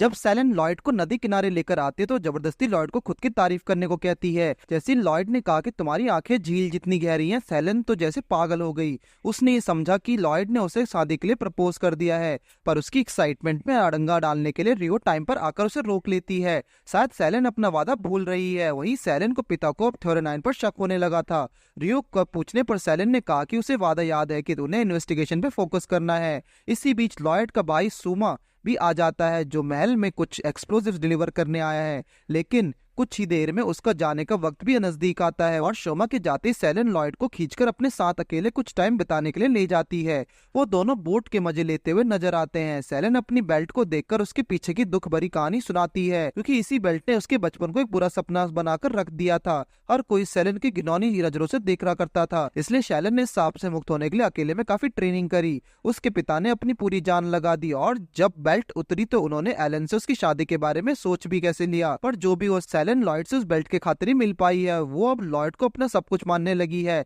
लॉयड ने कहा कि वो सारा जादू खुद नहीं कर सकता, पर हर जादू के पीछे मारी उसके साथ थी। लॉयड को डर है कि वो फुल फ्लेजेड सोल्जर कभी नहीं बन पाएगा, पर वो नहीं जानता कि उसने अनजान में ही सही पर काफी सारे लोगों की मदद की है, जिसका अंदाजा लॉयड को खुद भी नहीं है। जब लॉयड ने कहा कि ये बात उनके बीच सीक्रेट रहेगी तो सेलेन और भी ज्यादा छलने लगी, ये बचकानी हरकतें करते हुए कि कोई उन पर पूरी नजर बनाए रखे है, और मौका देखते कि कोई लॉयड के पास पहुंच जाती है। पर उसने बहाना बनाकर लॉयड की तारीफ करनी शुरू कर दी। लॉयड से उसने कहा कि उसने अपनी मसाज स्किल्स को बेहतर करने की जरूरत है, लेकिन जब लॉयड ने जिद करी तो कोकोई को वहीं पर उस मसाज देनी पड़ी। ये करते वक्त लॉयड भी मजे लेने लगता है कि कोई लॉयड की जैसे ही ज्यादा करीब जाने लगी, सेलेन ने उसे अपना प्रचंड रूप दिखाया। उसके होते हुए कोई अंदर लड़की लॉयड को छू भी कैसे सकती है, पर पलक झपकते ही कोकोई ने भी अपना कमाल दिखाना शुरू कर दिया। लॉयड ने कहा कि फुल मसाज पसंद आई, जिसका फायदा उठाकर कोई वहां से 9-2-11 हो निकलती है। लॉयड को बिना कपड़ों के देखकर सेलेन ने कहा कि क्यों ना एक और वो एक सोना बात ले ले, ताकि उसकी बॉडी और ज्यादा रिलैक्स हो जाएगी। लॉयड के साथ हॉट बात में सेलेन और रियो आ गई, पर सेलेन उसे देखकर काफी नाराज दिखी। साथ ही अचानक अलका ने भी लॉयड पर तोहफा बोल डाला, जिसे सेलेन को अपनी बेल्ट से रोकना पड़ा। असल में अलका मैरी के साथ यहाँ पर आई है। लॉयड नहीं चाहता था कि मैरी यहाँ पर आए। सेलेन एक कदम भी उनमें से किसी को लॉयड की और नहीं लौटाने देती, पर ये क्या कि नॉन सिस्टर्स ने भी ये मौका नहीं छोड़ा। फाइलों को लॉयड के साथ अपना फ्यूचर दिखने लगा है। सेलेन ने अपनी ट्रेंट वाली बात मैरी के साथ करी। अलका को ये सब बातों के बारे में पहले से जानती थी। जल्दी ही कुछ नहीं किया गया तो सब जगह सिर्फ चलते हुए पेड़ ही नजर आएंगे। जिस तरह एलन बेहोश पाया गया था, हो सकता है कि किसी ट्रेंड का ही काम हो। लॉयड कहता है कि उन्हें जल्दी कुछ करना होगा, और इसी के जोश के कारण वो पानी से बाहर आ जाता है। इसे देखते सब लड़कियों की आंखें फटी रह जाती है। फाइलों ने तो उसे अलका को घूरते देख उसे पूल से बाहर ही फेंक डाला। इसी बीच केकाओ भी जंगल में आकर गिरती है, जहाँ उसकी मुलाकात थिनोइन की सेक्रेटरी से होती है, जो कि खुद के एक ट्रेंड है। अब उसका राज बाहर आ चुका है, लेकिन केकाओ उसे डरने के बजाय उसे डांट कर चुप कर देती है। अब वो सच जान चुकी है। तभी वो सेक्रेटरी उसके पैरों को जकड़ लेता है। उसके पास डीमन सीडिंग की ताकत है, जिससे वो थिनोइन की ही नहीं बल्कि पूरी दुनिया को अपने कब्जे में कर सकता था। अचानक लॉयड भी कोकोई को ढूंढते हुए जंगल आ पहुंचा। जब उसने ट्रेंड को देखा तो उसने सोचा कि रूप सेक्रेटरी ने थिनोइन को इम्प्रेस करने के लिए रखा है। तभी वहीं कई सारे ट्रेंड्स प्रकट हो जाते हैं। लॉयड को एक मजाक लग रहा है। उसे पता लग गया कि केकाओ उसे क्यों डांट रही है। लॉयड अपनी सीनियर से अपने पेड़ पौधों की सफाई की परमिशन चाहता है। दूसरी ओर ट्रेंड्स को लेकर एक मीटिंग चल रही होती है, जब थिनाइन ट्रेंड्स के साथ अपनी फैमिली हिस्ट्री को जोड़कर बताता है। कोबा को लगता है कि जब से थिनाइन यहाँ आया है तब से ही ट्रेंड्स वाली घटनाएं सामने आने लगी हैं। लॉयड ट्रेंड्स को चीटियों की तरह मार डालता है, जिनमें से एक महल की ओर बढ़ने लगता है। उस पर लड़कियों की नजर पड़ती है। सेलेन के पिता को भी थिनोइन पर शक है। उसे लगा कि थिनोइन ने ही लड़कियों की फैमिली के साथ मिलकर सब प्लान किया है, और जब उसका सेक्रेटरी मिनोकी अंदर आता है, उसे देख सबका शक यकीन में बदलने लगता है। पर मिनोकी तो थिनोइन को भी खत्म कर देना चाहता है। बाकी लड़कियों ने आकर मिनोकी को रोकने की कोशिश करी, उसे मजा चखाया, लेकिन उसके वार कुछ खास काम नहीं करते। और सेलेन को अपनी बेल्ट और तलवार पर पूरा भरोसा है, पर अपने पिता को ही घायल करवा बैठी है। एलन की आंख खोलते हुए उसे बड़े से मॉन्स्टर को देखकर घबरा जाता है, पर रियो की मदद से उसने बॉम्ब्स को सही इस्तेमाल दुश्मन से निपटने के लिए किया। रियो ने मिनोकी को बर्फ में जमा डाला, जिसे देखकर सबकी आंखों में चमक आ जाई, पर उनकी ये खुशी सिर्फ कुछ ही पलों की थी। सेलेन अपने पिता को आजाद करने के लिए अपनी पूरी ताकत से उनके ऊपर पड़ा पत्थर उठा रही होती है। वो जानती है कि वो उसे लॉयड से दूर रहने को कहेंगे, पर फिर भी सेलेन अपने फादर से काफी प्यार करती है, और मुसीबत के वक्त भी लॉयड को उनके काम आता है। जमे हुए ट्रेंड को देखकर लॉयड को लगा कि उसकी नई ड्रेस है। मारी ने उसे समझाया कि उन्हें कोर को जल्दी डिस्ट्रॉय करना होगा, जो काम से लॉयड ही ठीक कर सकता है। इतना सुनते ही वो पूरी फुर्ती में मिनोकी की ओर बढ़कर उसे कोर को उसके शरीर से अलग कर दबा कर डालता है, और इसी के साथ ही मिनोकी को अभी खात्मा हो जाता है। और लॉयड का भाई शोमा भी इन सब पर नजर बनाए हुआ है। सोमा ने ही अलका को जमीन में दफनाया हुआ है, ताकि उसे जुकाम से बचाया जा सके। अलका समझ जाती है कि शोमा उसी आदमी के साथ मिला हुआ है जो अलका को खत्म कर डालना चाहता है, पर वो नहीं जानता कि उसकी इस जरूरत का फल क्या होगा। अलका अपनी कोशिश के बाद भी खुद को आजाद नहीं करवा पाती, और शोमा उसे वहीं छोड़कर निकल जाता है। अगले दिन अलका मारी से बात करती दिखती है। होटल की दोबारा मरम्मत करके उसे चमका दिया गया है। थिनाइन को कोबा पर गुस्सा नहीं करना चाहिए था, और सेलेन भी अपने पिता से सारे गिले शिकवे माफ कर लेती है। उन्होंने सेलेन की जबरदस्ती शादी करवाने का गलत फैसला लिया, लेकिन अब उन्होंने अपनी जिंदगी के सारे फैसले सेलेन को खुद के हाथों से सौंप दिए हैं, और आखिर में इस लॉयड को सेलेन की जिम्मेदारी दी गई। सेलेन को लॉयड से लपटते देख सारी लड़कियों से चिढ़ने लगी, पर अलका ने अपना दिमाग चलाते हुए कहा कि उसने अपने मैजिक स्पेल से रात भर काफी सारे मेहनत करके महल की मरम्मत की है, इसलिए वो एक मसाज तो डिजर्व करती ही है। लॉयड भी उसके लिए राजी हो जाता है, लेकिन आखिर में उसने अलका को सुप्लेक्स दे डाला। अगले सीन में शोमा उसी बुड्ढे इंसान के पास जा पहुंचा जो अलका को खत्म करने का प्लान कर रहा था। वो मिकिनो नाम की लड़की के साथ यहाँ आता है। कोनो को मेल्टफॉन एक प्रीस्ट जैसा लगा। उसने गलत सोचा, क्योंकि मेल्टफॉन एक तो प्रीस्ट से बिल्कुल उल्टा है। असल में माइक्रोन के प्यार को उससे किसी ने छीन लिया है और वो उस आदमी के खून पीना चाहती है। मेल्टन के कहने पर शोमा ने उस लड़की को एक टॉनिक दिया और कहा कि तुम्हें बेहद शक्तिशाली बना देगा। मिकोना ने भी एक ही सांस में शीशी खाली कर डाली, जिसके पीने के बाद वो एक ट्रेंड में बदलने लगी। ये शक्ति मिकोना की होप को और बढ़ाने लगी। मेल्टन उन लोगों के साथ है जो बदलाव चाहते हैं। उसकी अगली सुबह मैरी उठते ही लॉयड से नाश्ता मांगती है और अपने हाथों से खिलाने को कहती है। सेलेन के होते हुए ऐसा कैसे कर सकती है? लॉयड ने एक कार्ड दिखाकर कहा कि आज उन्हें महल में एक विशाल सांप को पकड़ने के लिए बुलाया है। सरकार चाहती कि उनकी टीम इस समस्या को समाधान करे, पर मैरी लॉयड को किसी खतरे में नहीं देखना चाहती। लेकिन ये क्या, लॉयड तो खुद ही खतरा मोल लेना चाहता है। कुछ देर बाद सभी साथी महल में इकट्ठा हुए और कुछ डरे हुए हैं, मगर सेलेन के लिए तो एडवेंचर लॉयड के साथ एक डेट जैसा है। वो तो पहले से ही अपना जीवन साथी मान चुकी है। कुछ देर बाद उनका स्वागत करने के लिए अजामिका महाराज खुद आ जाते हैं और उनकी बचकानी हरकतें देख सिंडिंग उन्हें वार्निंग देता है। महाराज ने तो बुक में पढ़ा था कि हंसी मजाक करने से राज्य में खुशहाली आती है। सिरी सभी को प्लान समझाते हुए सतर्क रहने को कहती है, क्योंकि गुफा में कई तरह के खतरे होते हैं। मेल्टन को शायद उस स्नेक की सही लोकेशन मालूम है। किसी को पकड़े जाने से पहले ही वो उसे सांप को मार डालेगा। अलका मेल्टन के प्लान के बारे में जानती है और इसलिए हर कदम पर उसका पीछा करेगी। लॉयड को लेकर सेलेन और फाइलो में अभी भी बहस जारी है। वही एलन को अंदर जाने से डर लग रहा है। वो सबके पीछे रहकर चलना चाहता है, पर अब कोई भी बहाना एलन को नहीं बचा सकता। जब मैरी भी लॉयड को पीछे जाने का प्लान कर रही थी, तब अलका ने उसे पकड़ लिया और उसे पास के किसी डंगन के बारे में पूछने लगी। वहाँ उसका पुराना साथी जो आने वाला है। मैरी इससे पहले कुछ कहती, अलका ने उसे पकड़ा और उड़ाकर ले गई। गुफा में फाइलोन रियो से कुछ कन्फेस करना चाहती है, वो भी मिशन के बीच में। सेलेन और वो जानना चाहते कि रियो के मन में भी लॉयड की घंटियां नहीं बजती।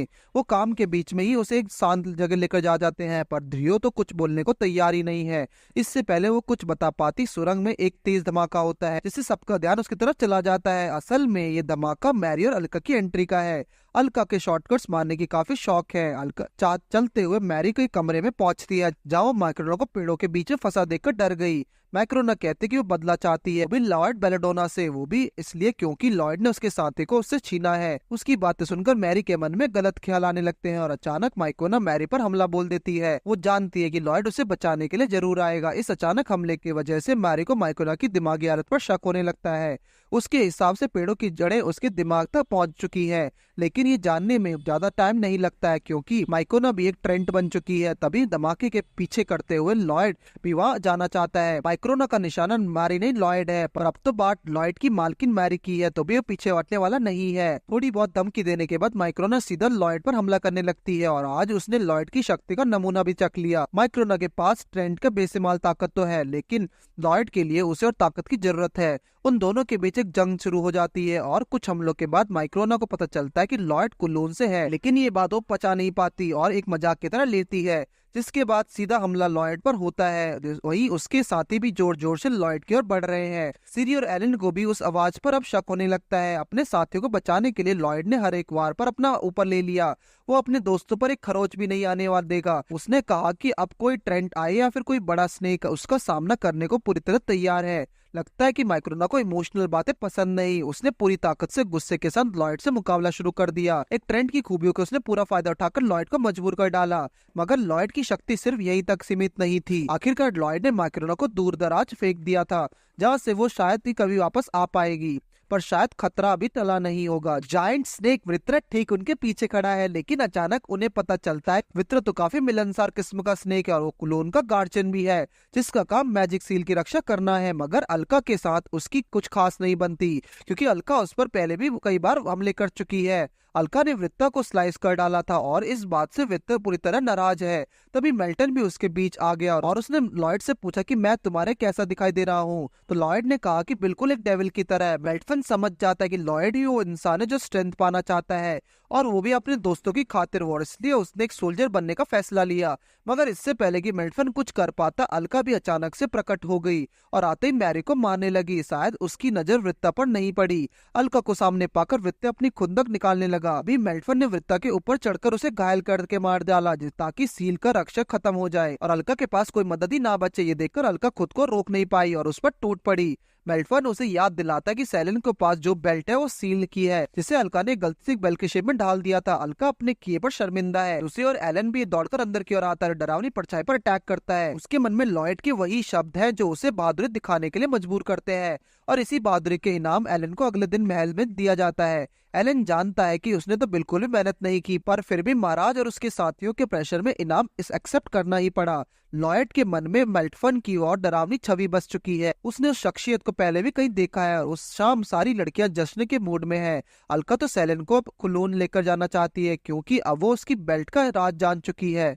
जिसके बाद महाराज अनाउंस करते दिखते हैं कि जल्दी अजामी और जियो के बीच मुकाबला होना चाहिए, जिसके लिए उनके दिमाग में एक होनहार लड़के का नाम है, पर इसका पता बाद में चलेगा। फिर लॉयड उसके साथ ही कुलून की ओर बढ़ते हैं। अलका यहाँ मैजिक से भी आ सकती है, लेकिन उसने बताया कि ड्वार्फ्स उनका रास्ते में इंतजार कर रहे हैं। रियो के पैसों का प्यार उसे कुलून खींच लाया है, और सेलन को उसका खुद का प्यार लॉयड। वो अब इस गांव से शादी करके लौटना चाहती है। फाइलो को आशा है कि उसे यहाँ कोई टफ अपोनेंट मिलेगा, पर मारियो ने याद कराते कि यहाँ हम वृत्र के लिए आए हैं। पर इस बार साथ में सिंडिक और सिरी भी है, जो महल का काम छोड़कर कुलून की ओर निकले हैं। सिंडिक ने कहा कि असल में राजा ने एलन को सबसे होनहार और बहादुर सैनिक के रूप में चुना है।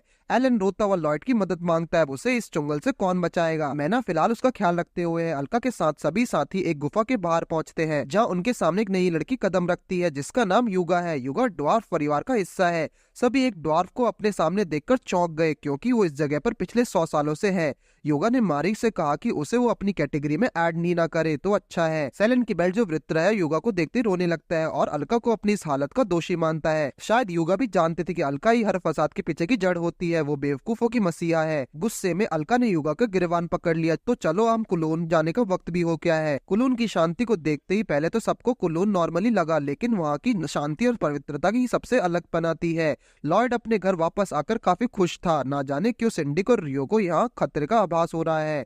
उनके सामने ही दो लोग बिना सीढ़ियों के ऊपर नीचे जाते नजर आते हैं। एक लेडी ऑर्डर लेने आती है जो एक तीर के जरिए किसी ने किया है, जो उसे पत्थर पर लपेटकर फेंक देती है। लॉयड ने कहा कि ये उनके गांव में नॉर्मल सी बात है। वो लेडी एक आदमी को टॉप में फंसाकर दूर पहाड़ी पर फायर कर देती है। अब ये किसी असली दुनिया में तो पॉसिबल नहीं। लॉयड ने कहा कि जब हमें जल्दी होती है तो हम इसका इस्तेमाल करते हैं। उसकी सभी साथी देखकर हक्के बक्के नजर आते हैं। अचानक वो सब एक बुढ़े आदमी की ओर देखते हैं जो एक भयानक पिराना का शिकार करते लौट रहा है। फाइलो उसके सामने जाकर उसे चैलेंज कर देती है, क्योंकि उसे वो इंसान जल राक्षस जैसा प्रतीत हुआ। फाइलो पायरेट स्टाइल की प्रैक्टिशनर है। लॉयड ने कहा कि पायरेट स्टाइल हमारे गांव की कॉमन एक्सरसाइजेस है, जो यहाँ नॉर्मल हेल्थ के लिए इस्तेमाल की जाती है। वो बुढ़ा इंसान फिर भी फाइलो को एक नमूना दिखाकर ही वाला था। तभी रियो उसकी मछली अपनी पीठ पर लेने की कोशिश करती है, लेकिन पैसों के लालच में उसका दम निकलने लगा। कुछ देर बाद वो जब लोकेशन पर पहुंचते तो रियो की तो जैसे आत्मा उसके शरीर को त्याग देती है, जिसे देखने के लिए सिरी और सेंडिक बेताब है। अलका ने बताया कि वो चीज गेहूं के खेतों में है। वो दोनों बिना टाइम गवाए खेतों की ओर बढ़ने लगे, जहां उन्होंने अपने पुराने साथी मृत्यु को देखा। उन्हें देखकर मृत्यु की जान में जान आ गई, मगर उसका पहनावा देखकर सिरी की तो जान निकलने जा रही थी। असल में सभी किसान यहाँ इसी तरह के कपड़े पहन कर आते हैं। मृत्यु को लगा कि सिरी कुछ कहने चाहती है। मृत्यु अचानक उससे कहता है कि अगर तुम कुछ खाना चाहते हो तो गेहूं खा सकती हो। यहाँ पर सभी कच्चे गेहूं खाते हैं, इसलिए सिरी ने उसके मुंह पर पंच मार दिया। एक बार समझाने पर भी मैर तो बाज नहीं आता। सिंडिक उससे पूछता कि उसका आजमी लौटने का क्या प्लान है, तो मैर तो कहता है कि उसे नहीं लगता कि आजमी से धोखा करने के बाद वो उसे वापस लौटना चाहेगा। अब मेर्तो को कुलून से प्यार होने लगा, क्योंकि किसान भी सोल्जर जितनी मेहनत करता है। मेर्तो सारी बातें काफी इमोशनल होते हुए कहता है अब यही उसकी जिंदगी है। दूसरी ओर मिस्टर गोरियर कमिन लॉयड का स्वागत करते हैं। सेलन ने समझा कि यही लॉयड का परिवार है, क्यों ना बहती गंगा में हाथ धोने दिया जाए, और सेलन ने ठीक वैसा ही किया और कुछ फॉर्म्स ने उन सबके हाथों में पकड़ा दिए। मगर तभी किसी बड़े विशाल मॉन्स्टर जैसी आहट उन्हें सुनाई देती है। रियो एक्साइटमेंट में बिहार की ओर बढ़ती है, पर उसे नहीं पता कि बाहर सच में एक ड्रैगन है। मगर उससे वहां तो एक बच्चे ही पेपर प्लेन मारकर दफा कर देते हैं, और ये वही पेपर था जो सेलन ने सबके हाथ में पकड़ाया था। उसका मैरिज रजिस्ट्रेशन फॉर्म बच्चों ने हवा कर डाला था। शाम की दावत के लिए बढ़िया तैयारियां चल रही हैं। फाइलो ने आज फायरेट मॉन्स्टर लड़ने के लाख कोशिशें करी, पर वो नामुमकिन रही। आखिर कुलून की शक्ति का सामना कोई आम इंसान कैसे कर सकता है। सबका स्वागत करते हुए अलका ने कहा कि आज लॉयड के साथ मेरी सगाई में आप सबका स्वागत है। कुलून के लोगों ने इस बात को मजाक में ले लिया, जिसके बाद जैसे ये सबने खाना चखा और उसकी खूब तारीफ की, आज की दावत का श्रेय मेर्तो को जाता है। वो हर एक डिश को अच्छे से एक्सप्लेन करता है। मॉन्स्टर्स को खाते हुए सबको थोड़ा अजीब लगा, लेकिन डिनर कमाल का रहा। अब बारी है सफाई करने की, जिसमें रियो बढ़ चढ़कर आगे आई। जब लॉयड की बाकी फैमिली ने उसके दोस्तों को देखा तो उनमें से उसकी गर्लफ्रेंड के बारे में पूछने लगे। वो लॉयड के लिए तो सभी दोस्ती है, उसके परिवार वाले चाहते हैं कि अब उसे अपना साथी चुनने का हक है। उसकी आंटी को तो रियो काफी पसंद आई, क्योंकि वो हर काम के लिए आगे आती है। फाइलो भी काफी स्ट्रॉन्ग लड़की है, लेकिन सेलेन का तो किसी ने नाम भी नहीं लिया। वो अपनी बेल्ट से अपना सर पीटने लगती है। तभी ड्वार्फ लड़की वृत्र को पहचान लेती है। वो वृत्र को एक नया रूप देने के लिए आर्ट तैयार करती है, जो एक बद्दे मॉन्स्टर जैसी है। रात के वक्त युगा और अलका वापस आते हैं और एक अनहोनी के बारे में बात करते नजर आते हैं। युगा कहते हैं कि वृत्र अपने रूप में वापस आने वाला है, पर पता नहीं वो अपने रूप में लौटकर क्या करेगा। वहीं रियो को आज नींद नहीं आ रही है। जब उसने सेलेन की दी हुई ड्रेस से ध्यान से देखी तो फिर से उसके दिमाग में पैसे घूमने लगे। नहाते टाइम भी रियो उस ड्रेस पर एक रिंकल नहीं पड़ने देती। अचानक लॉयड उनके लिए कुछ नाश्ते कमरे में लेकर आया, मगर वो रियो के बारे में नहीं जानता था। फाइलो ने लॉयड को एक किक मार के बाहर कर दिया ताकि वो रियो को उस हाल में देख ले। सेलेन ने गुस्ताखी के लिए रियो को अपनी बेल्ट से बांधकर उसका रोल बना दिया। मैर्तो मारी के सामने जाकर अपनी गलती की क्षमा उससे मांगता है। उसे देखकर मारी को अपनी और अलका के बीच की जुगलबंदी याद आ गई। मैर्तो बताता कि एक दिन एक दुकानदार उसके पास आया, जिसने उसे एक अजीब दिखने वाला अंडा दिया। पता नहीं वो कौन सी घड़ी थी। जब उस मैर्तो उस अंडे के महाराज के सामने ले गया,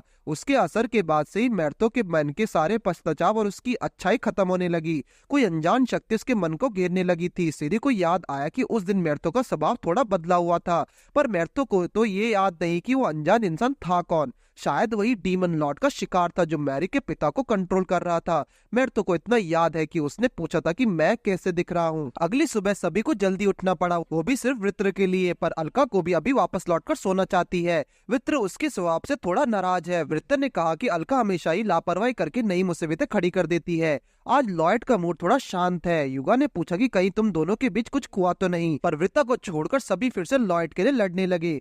कुछ देर बाद वो सब लास्ट डंगन में पहुंचने वाले थे, जो दिखने में एक झील जैसा बिल्कुल नहीं है। रियो को लगता है कि जरूर खजाना होगा। अलका ने बताया कि अंदर डीमन लॉर्ड्स का खजाना है। युगा कहती कि जिस भी डंगन में आज तक उन्होंने कदम रखा है उसे ड्वार्फ्स द्वारा ही बनाया गया है। इस बात पर शायद ही कोई भरोसा करेगा। पहले लोगों के लिए ड्वार्फ्स के बारे में जानना ही बड़ा सरप्राइज हो गया। और लॉयड एक मॉन्स्टर से लड़ने के लिए बेताब है।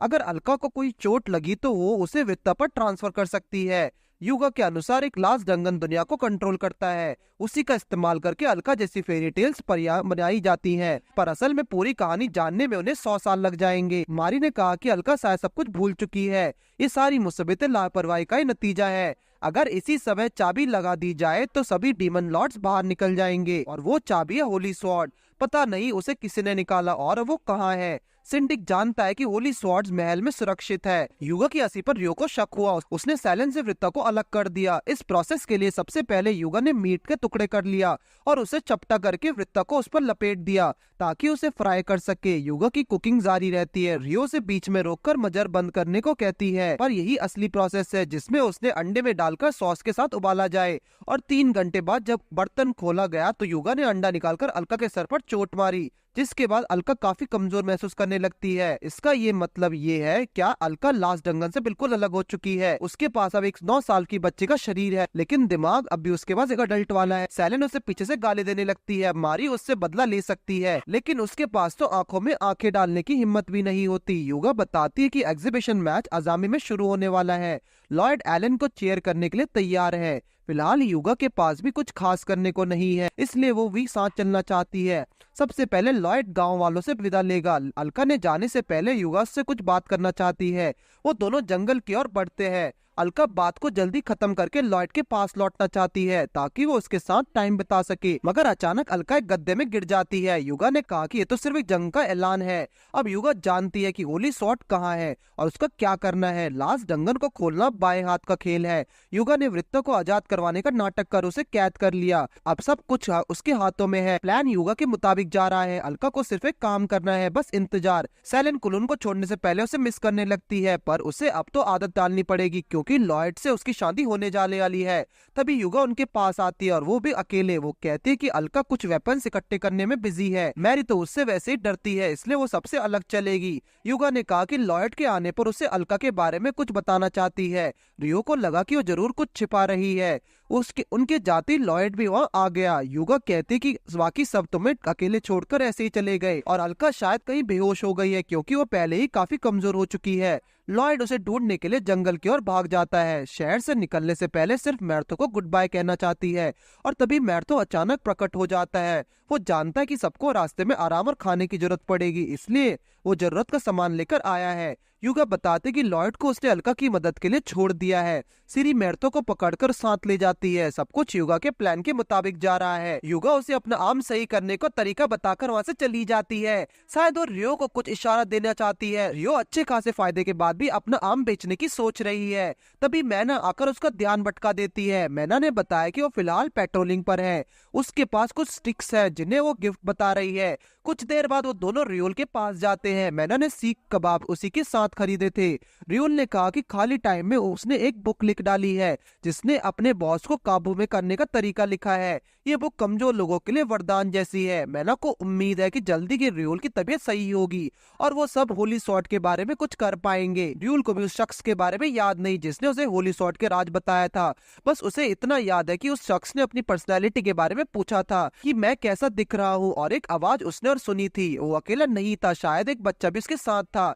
ऐसी आवाज जैसे कोई बच्चा कैंडी खा रहा हो। रियो को तो पहले से युगा पर शक है, पर उसे यकीन करने के लिए और सबूत चाहिए। सिंडिक ने रियो और मैना को देखकर उन्हें नया काम दिया। कल अजामी और जियो के राजा स्टेडियम देखने आया है, तो सिक्योरिटी की जिम्मेदारी उन दोनों के हाथों में देना चाहता है। मैना को सिंडिक अपने साथ खींचकर ले जाता है। अब टाइम वेस्ट नहीं करना चाहिए। सैलिन इस टाइम का इस्तेमाल लॉयड को लव मैसेज भेजने में करना चाहती है। तभी उन्होंने डरे हुए एलन को देखा। उसे ये सब शोभा नहीं देता। आखिर वो अजामी का रिप्रेजेंटेटिव जो है। इस बात से तो एलन तंग आ चुका है। हर कोई उस पर उंगली उठा रहा है। हर एक जिम्मेदारी उसके पीठ में तीर की तरह चुभ रही है। उन्होंने स्टेडियम में मौजूद शोमा और मेल्टफन को भी देखा, जिसके बाद महाराज ने बाहर आकर सबसे हाथ मिलाया। उसके सामने आते रियो झुककर कहती है कि हमें एग्जीबिशन पोस्टपोन कर देना चाहिए। महाराज इस तरह के कैडेट्स को देखकर नाराज है, पर सिंडिक के कहने पर वो रियो की बात मान लेता है। अब राजकुमारी मारिया का जब उसे नाम सुनने को मिला तो उसका ध्यान अपनी बेटी की ओर चला ही गया। वहीं अलका अभी तक फंसी हुई है। वो जानती कि मैच शुरू हो चुका होगा, लेकिन टाइम निकला जा रहा है। पर तभी उसका गुफा का मुंह खुलता है तो लॉयड की आवाज उसके कानों में पड़ते ही वो चौंक जाती है। जब अलका ने पूछा कि लॉयड यहाँ तक कैसे पहुंचा तो उसने बताया कि वो पूरे गांव और जंगल में अलका को ढूंढ रहा था, पर उसे याद आ गया कि वो एक दिन वो भी एक गड्ढे में गिरा था, तो अलका भी वहां पर हो सकती है।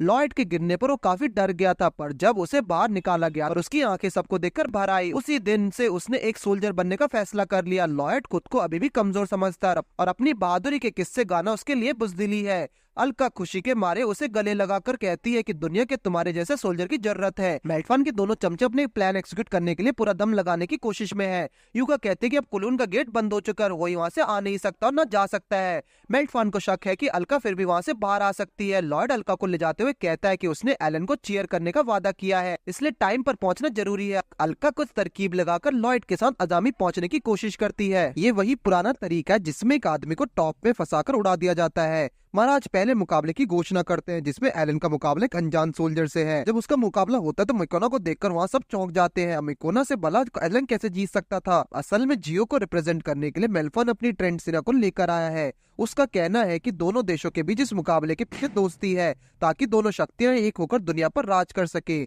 उसका महाराज को ट्रेंड की शक्ति के बारे में बताया जाता है। वो आजामी से फाइनेंशियल मदद चाहता है और अगर वो नहीं मिले तो मेल्टफॉन के पास दूसरे तरीके भी है। जब सिंडिक और मैना उसे रोकने की कोशिश करे तो शोमा ने उसने चौकन्ना कर दिया। महाराज ने कहा कि वो भली बात ही जानता है कि डीमन लॉर्ड के वाक्य ने उसे प्रजा को कितना परेशान किया था। ताकत की उन्हें सख्त जरूरत है, लेकिन फिर भी वो मेल्टफॉन के ऑफर के लिए साफ इनकार कर देता है। शायद युगा को उसी का इंतजार था। अब उसने अपनी अगली चाल पहले से तैयार की हुई है। जैसे वो नीचे आती है तो सभी लड़कियां उसे घेर लेती है और उसकी धोखेबाजी की वाकई तारीफ करते हैं। लेकिन रियो कहती है कि अब वो कुलून में नहीं बल्कि आजामी में है, इसलिए चालाकी की अब कोई गुंजाइश नहीं। सैलिन के लिए लॉयड ही सब कुछ है और उसके लिए वो युगा को क्या किसी से भी लड़ सकती है। आज की जीत लॉयड के लिए होगी। युगा और बातें ना करते हुए कुछ बॉम्ब्स निकालकर फेंकती है जिनमें से सैकड़ों टिड्डे बाहर आ जाते हैं। कई सारे मासूम लोगों की जान का निशाना बनाया गया, मगर सिंडिक के कहने पर वहाँ मौजूद हर इंसान लड़ने के लिए तैयार हो जाता है। जब शोमा ने अपनी ताकत के डींगे मार रहा था तो मैट तो पीछे से आकर उसे चौकन्ना कर देता है। उसे तो शोमा पर पहले से शक था, वो उसे भी एग्रीकल्चर की भाषा में समझाने वाला है। देखते ही देखते मैर्थो ने अपनी ट्रेडिशनल ड्रेस फिर से पहनकर सबको औकात दिखा दी। मैर्थो के पास शोमा के हर मामले का जवाब है। जब मैर्थो ने उसे लॉयड के बारे में पूछा तो शोमा ने बताया कि वो जानता है कि उसे क्या करना है। शोमा इस दुनिया से बोर हो चुका था और उसने लॉयड को एक महान सोल्जर बनने के लिए इसलिए भेजा ताकि पीछे से शोमा अपने कारनामों को अंजाम दे सके। वो मैर्तो को छूते ही अपनी असीम शक्ति से दूर फेंक देता है। काफी सारे उड़ते हुए कीड़ों से मुकाबले करना अब सोल्जर्स को भारी बनने लगा। जब मिकोना गुस्से में मैरी की ओर बढ़ते तो सभी घबराने लगे, पर आखिर में उसने मैरी के साथ कुछ अनचाहा करना शुरू कर दिया जिसकी किसी ने कल्पना भी नहीं की होगी। सिंडिक और शीरी को मेल्टफान ने बेहोश कर डाला। जब एलन अचानक आकर उसका हाथ शरीर से अलग कर देता है तब मेल्टफान उन्हें अपना असली रूप दिखाता है। एलन ने कहा कि तुम इंसान तो नहीं हो सकते, जिसके बाद मेल्टफान अपनी कहानी सुनाते हुए बताता है कि मेरा जन्म रुनेस में हुआ है, वो भी किसी सुपर ह्यूमन की तरह जो टेक्निकली तो एक इंसान ही है। जब दुनिया में अंधेरा छाया था तो अलका ने उसे अपनी स्पेशल शक्ति से एक उम्मीद की किरण के रूप में जन्म दिया। काम के बाद मेल्टफान को खत्म किया जाता था पर वो अपना अस्तित्व के लिए लड़ा।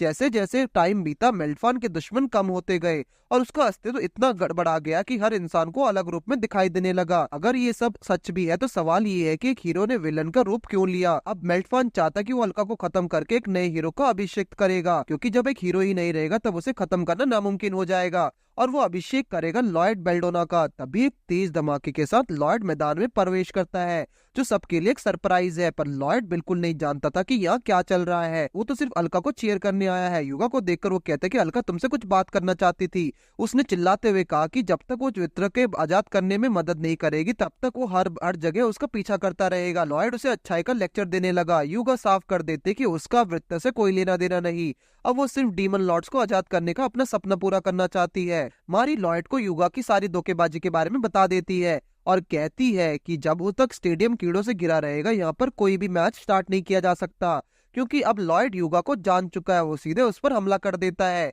युगा ने जैसे तैसे खुद को बचाया। वो कुलून वासियों की ताकत से भलीभांति परिचित है, इसलिए उसने पहले से तैयारी की हुई थी। युगा एक मॉन्स्टर को लॉयड के सामने खड़ा कर देती है। आते ही उसे स्टोन मॉन्स्टर ने माइक्रोनो को अब्सॉर्ब कर लिया। मारी ने लॉयड से कहा कि उसे माइक्रोना को बचाना होगा। गोलेम के हमले को लॉयड ने आसानी से रोक लिया। जैसे उनके बीच लड़ाई शुरू हुई युगा के हाथों में एक रिमोट दिखाई पड़ा। सैलन की नजर उसी पर है। लॉयड ने किसी तरह गोलेम के हाथ पकड़कर उसे शरीर से अलग कर डाला, पर अगले पल उसने अपनी पूरी बॉडी को दोबारा रीजनरेट कर लिया और लॉयड पर हमला किया। गोलेम पर वार करते हुए लॉयड हर बार माइक्रोना तक पहुंचने में चूक रहा है और कुछ तो सोल्जर्स को करके उसकी कमजोरी को काबू में करना होगा। रियो ने कहा कि मिकोनो की शक्ति ही गोलेम को रीजनरेट करने में मदद करती रही है। अगर किसी तरह मिकोनो को जगा दिया जाए तो वो खुद को आजाद करवाने में दम रखती है। गोलेम लॉयड को खिलौने की तरह इधर उधर फेंकने लगता है, जिस बीच लॉयड फिर से खुद को कमजोर महसूस करता है। फाइलो इंसेक्ट से लड़ने जाते हुए बाकी दोनों लड़कियों को महाराज के पास भेज देती है। लॉयड का हाल भी इस वक्त काफी बुरा है। तभी मैर्तो आता है और लॉयड को जगाने की कोशिश करता है और उसे अपना सोल्जर बनने का सपना याद करवाता है। मिकोनो को जगाने की कोशिश भी की जाती है। मैर्तो गोलेम से लड़ने के लिए अपनी जान लगा देता है। लॉयड को भी अब अपना सपना याद आने लगता है। रियो मिकोनो को मारी के रुमाल दिखाता जिस पर उसका नाम लिखा हुआ है। ये सुनते जैसे उसका कान खड़े हो गए। मिकोनो बाहर आते और रुमाल उसके हाथों से छीनकर भाग जाती है। युगा का ध्यान भटककर सैलन से वृत्त की बॉल उसे छीन ली और वृत्त को बाहर आने के लिए डांटने लगी। उसने और भी ज्यादा वृत्त को उकसाने के लिए कंफ्यूजिंग बातें करने लगी और ऐसा करने में आखिरकार वो सक्षम होती है। लॉयड ने गुस्से में गोलेम को उठाकर दूसरे कोने पर फेंक डाला और हवा में उसे धूल में बदल डाला। युगा अब काफी डरी हुई दिख रही थी, लेकिन उसके साथ ही काफी खुश नजर आ रहे हैं, जैसे लॉयड उनकी एक्सपेक्टेशन पर खरा उतरा हो। लॉयड शोमा को मेल्टफान के साथ देखकर थोड़ा डर जाता है, पर उन दोनों की खुशी युगा के मन में चिंगारी की तरह चुभ रही है। शायद लॉयड का हीरो बनना ही उनका प्लान था। आसमान से अलका आकर सारे कीड़ों को समेट देती है। उसे देख युगा बोले कि चाहे दुनिया उसे कितनी बार खत्म कर दे वो अपना सपना पूरा करके ही रहेगी। लेकिन अलका ने कहा कि दुनिया ऐसी अच्छी है। उसे कुछ करने से पहले शोमा अलका को उठकर अपने साथ ले आता है, लेकिन मेल्टफन का काम अभी खत्म नहीं हुआ। वो अलका को सबक सिखाने जरूर लौटेगा और इतना कहकर वो तीनों वहां से गायब हो गए। जिसके बाद हम सीधा मारी के घर चलते हैं, जहां अलका को फिर से एक बार सैलन अपनी बेल्ट से रोक लेती है और कहते कि तुम अपनी बेल्ट का इस्तेमाल बिल्कुल एक छिपकली की तरह करती हो। जिसके बाद पहली बार मैरी ने अलका को टपली मारकर उसे रोका। वहीं रियो ने भी अपना रास्ते में खड़ी सैलन को साइड में कर दिया और एक लजीज दावत के साथ इस कहानी का भी अंत होता है। अगर आपको इस सीरीज अच्छी लगी तो चैनल को सब्सक्राइब करके वीडियो को लाइक करिए।